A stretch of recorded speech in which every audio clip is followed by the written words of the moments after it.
Сәлем достар. Бүгін біз сіздермен адамның денсаулығына тікелей әсер ететін маңызды мәселе қан қысымы туралы сөйлесеміз. Егер сіздің немесе жақындарыңыздың қан қысымы көтерілсе, алаңдамаңыз. Бұл видеода біз қан қысымын дәрісіз, тек үй жағдайында қалай түсіруге болатынын қарастырамыз. Қан қысымы бұл біздің қанымыздың тамыр қабырғаларына түсіретін күші. Ол екі мәнмен өлшенеді. Систолалық қысым жүрек қан айдаған кезде, диастолалық қысым жүрек тыныққан кездегі қысым. Қалыпты қан қысымы 120-80 мм сынап бағанында, ал 140-90 мм-ден жоғары болса, гипертония деп есептеледі. Қан қысымының тұрақты түрде жоғары болуы жүрек ауруларына, инсультқа және басқа да ауруларға әкелуі мүмкін.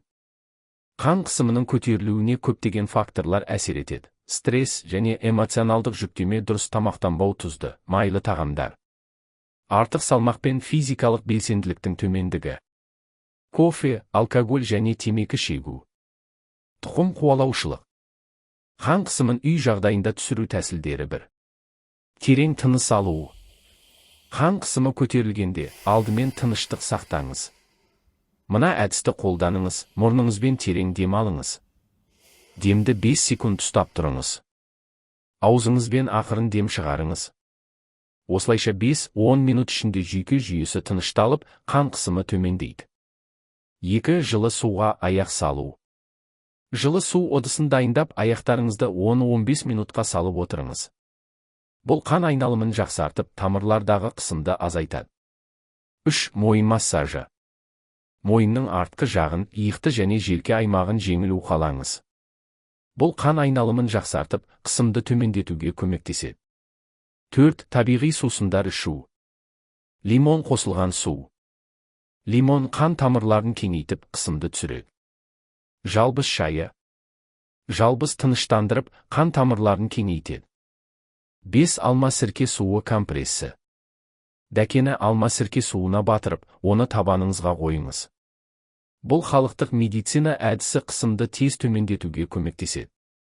Дұрыс өмір салты қан қысымын бақылауда ұстауға көмектеседі. Физикалық белсенділік, жеңіл жаттығулар жасаңыз, немесе таза ауада серуендеңіз. Тұзды шектеу, тамақтағы тұз мөлшерін азайтыңыз. Стресстен арылу, йога немесе медитация жасаңыз. Кофе мен алкогольден бас тарту, бұл заттар қысымды күшейтеді. Дұрыс ұйқы, тәулігіне кемінде 7-8 сағат ұйықтаңыз. Дәрігерге қашан қаралу керек? Егер қан қысымы жиі көтерілсе, немесе жоғары деңгейде ұзақ сақталса, міндетті түрде дәрігерге жүгініңіз. Бұл гипертонияның ауыр түрінің белгісі болуы мүмкін. Қан қысымын бақылау әр адамның міндеті. Осы видеоның кеңестерін орындап, денсаулығыңызды күтіңіз. Егер сізге бұл ақпарат пайдалы болса, лайк басып, арнаға жазылып, пікір қалдырыңыз. Басқаларға да көмектесу үшін осы видеоны достарыңызбен бөлісіңіз. Келесі видеода кездескенше. Денсаулығыңыз мықты болсын.